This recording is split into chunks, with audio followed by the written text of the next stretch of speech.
Ladies and gentlemen, have you ever watched a younger human being beat up an older human being in some sort of game? Perhaps this is boxing, perhaps this is snake, or perhaps this is chess.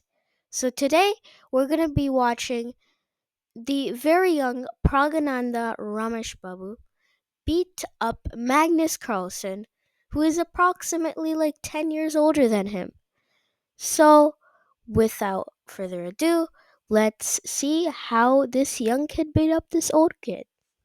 So, we have Praggnanandhaa as white and Carlsen as black. This was in Norway Chess 2024, which was, as you know, in Norway. So, let's get into it.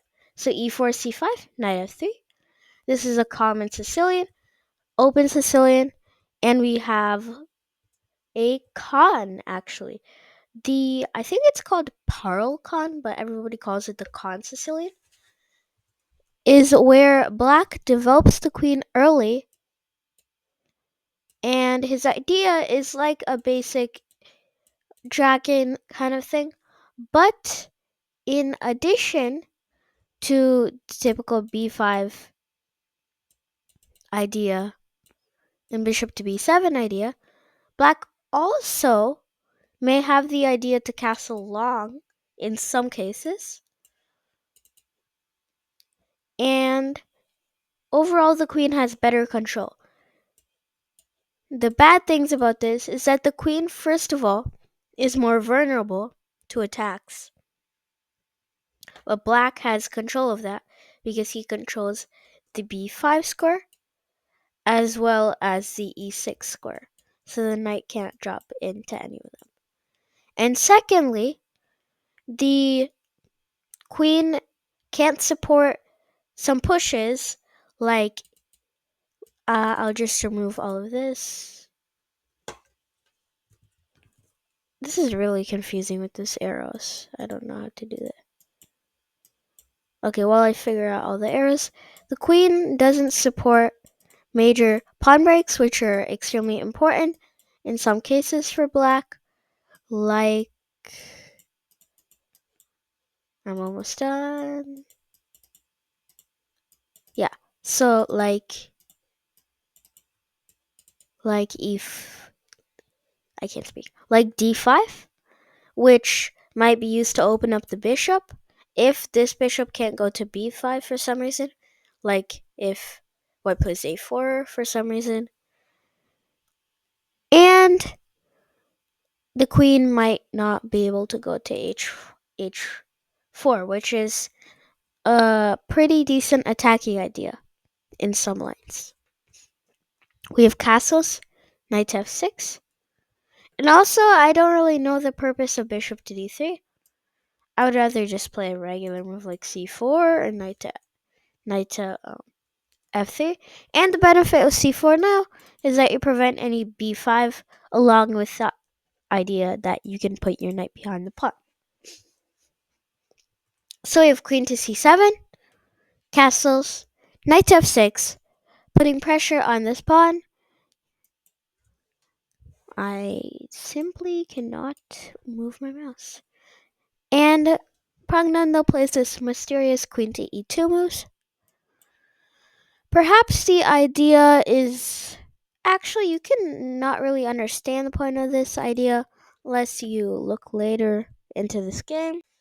But if we skip ahead a few moves, we can see that the queen kind of supports the attack with which Praggnanandhaa employed, but I would say this is sort of just a useless move in the opening stage. We have d6, c4, and as I said, Praggnanandhaa is employing a sort of weird Marquis spine structure. Obviously, the idea is to prevent the immediate b5 and stop the potential e5, d5 in the future. But this is kind of weird after you locked your bishop on d3 and it's not really getting out. But it is the Marquis spine. So we go knight to c3, knight to e5. Knight to e5. h3. This is just a nice move. It doesn't really have a purpose. I don't know. Praggnanandhaa is just waiting back. I don't know why I didn't play the immediate f4, perhaps striking in the center.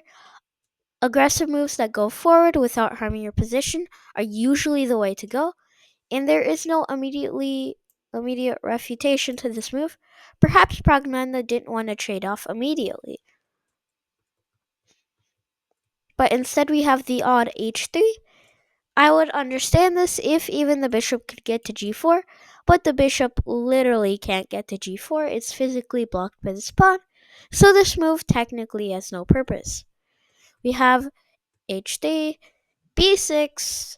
So Magnus is playing this kind of solid approach with d6 and b6, which is really weird because, well, I guess it's not weird, but it looks sort of weird.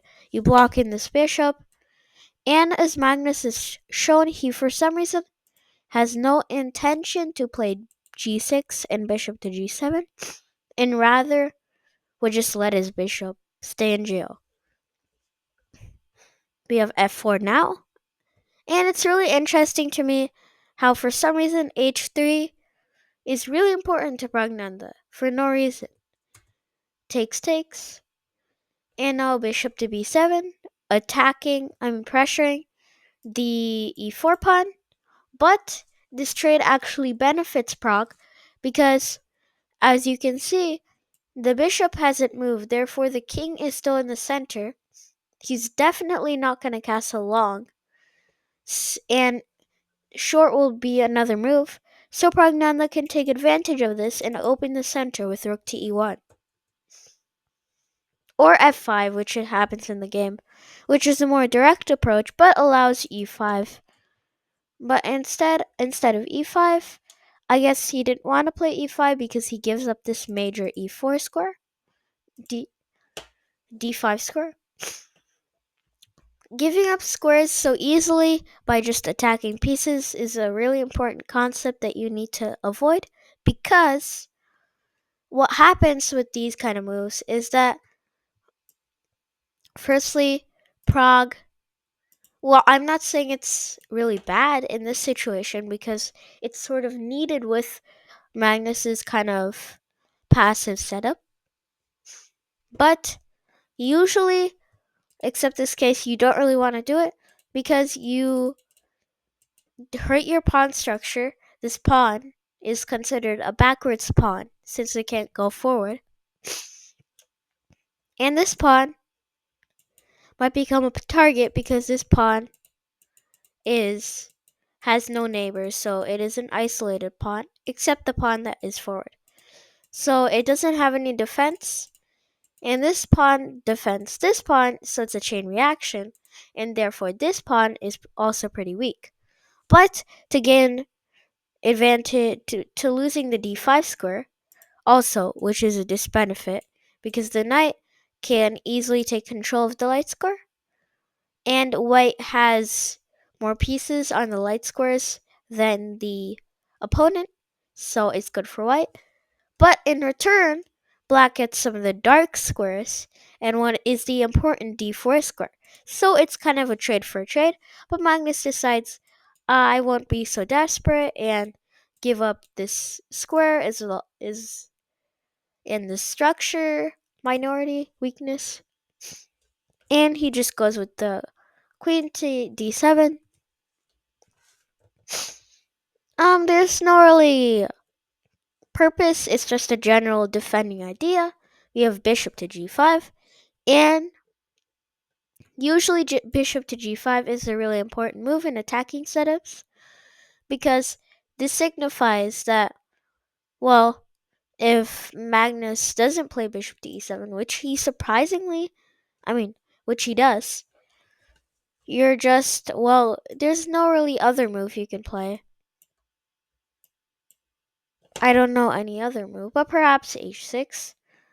Then there is, well, ignoring fe6 and the infiltration.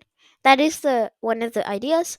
But the other structural idea, the more general idea, is to actually take here.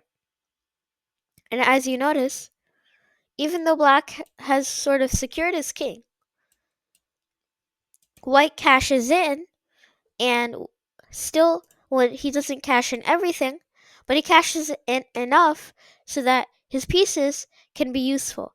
This rook is targeting these pawns, and this knight is helping take down the structure. So we have bishop to e7, rook a to d1, and Pragg is coming down the d file, and will pressure some stuff down here. Rook to c8, queen to e2. I don't understand the point of this move. The queen is moving all around. But the basic idea is to play the simpler e4 and to open up the e file, which in turn removes the d pawn and opens up the e file where the queen is lurking. So you need to think strategically, where here you might be like, ooh, knight maneuver. Wow, I'm so good at chess. Knight to f4. Well, you really don't want to allow your opponent time to get safe like this, and you need to strike immediately. So rather than being more passive, I know a lot of you would think of something maybe like the immediate e5.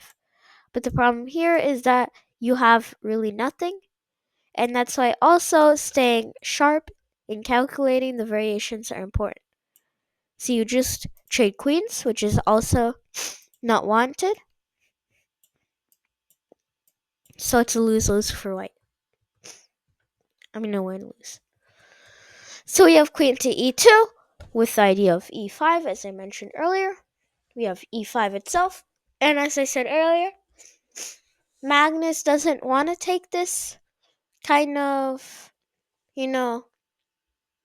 risk, but if he has to, he must.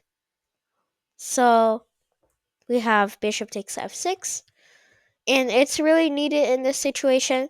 Perhaps my timing earlier was a bit premature because it wasn't exactly needed, but it still was a decent idea. But here black has absolutely no moves, and so e5 is pretty much forced. You could argue that maybe you could continue with castling, but this is really risky with e5, as I mentioned. And if you try to devade with queen to c7, then actually you're putting your queen back. But the purpose of queen to d7 was to protect the queen side, king side. And now you open up opportunities for Praggnanandhaa by giving him this pawn and decisive attack.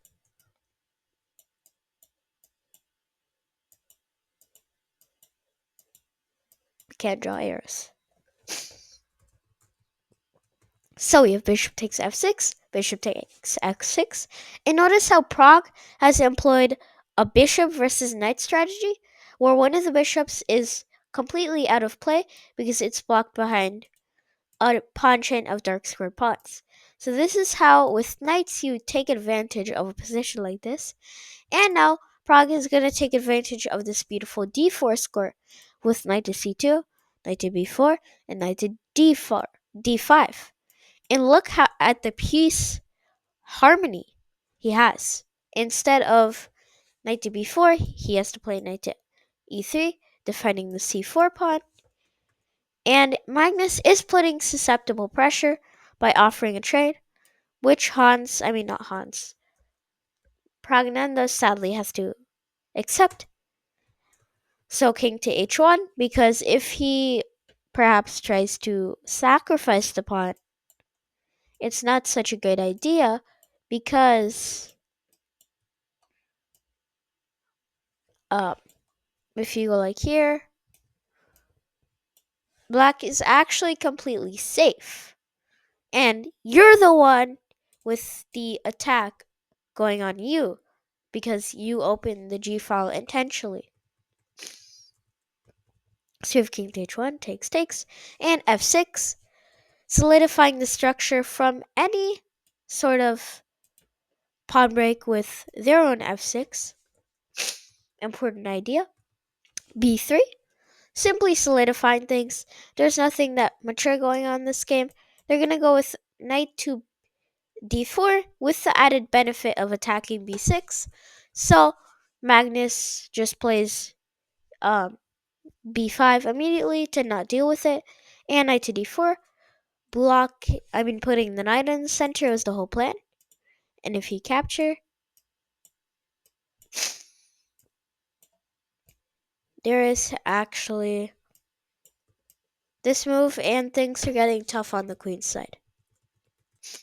So you have queen to c5, offering a trade of queens. Of course you don't accept it.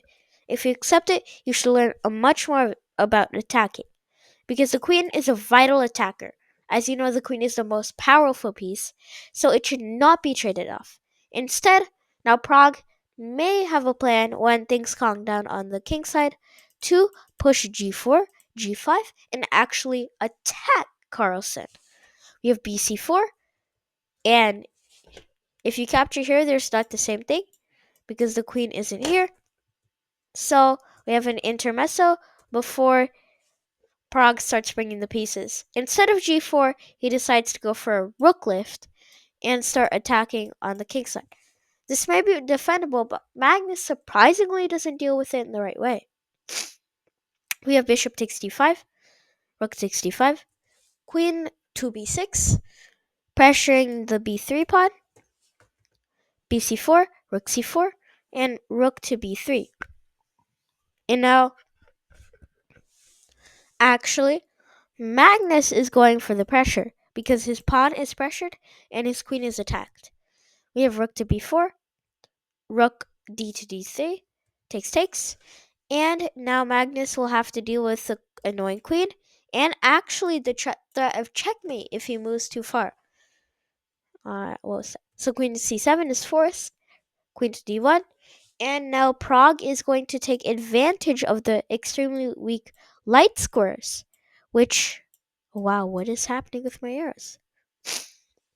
Which Magnus induced on himself by putting all his pawns in dark squares, and he'll play queen to d4, again taking advantage of that weakness that Magnus made earlier, and rook to b1. And this rook is completely out of play, which means that basically Magnus is down 5 points of material unless he finds a way to get the rook in a game, which is going to be activated with g6 and king to g7. So we have g6, queen to b1, queen to c5, but actually, now Magnus is controlling the 7th rank and not allowing any progress.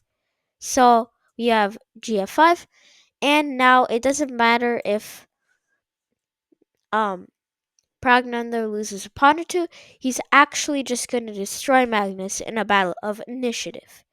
We have rook to g8. Magnus is trying to create some counterplay and scare off Pragg with queen to f7, but it is essentially futile with queen to b3, d5, and rook takes h7. You might be like, wait, you're telling me that... Okay, you can't believe that. You're telling me that this is also checkmate. Yeah. So, I mean, you're telling me that even though Magnus is down, like, that's also checkmate. Okay, there's literally checkmate everywhere. It's such a surprising position to me. It looks like a regular endgame position, but when you give it another thought, actually, Magnus can't survive. Magnus can't survive. I was so confused. I was like, Magnus can't survive. And so the game ends with Magnus tragically resigning off at here, and the game ended. And this was Pragg's first classical win against the legendary Magnus Carlsen. Like and subscribe. See you later. Watch some of my other videos. And get out of here.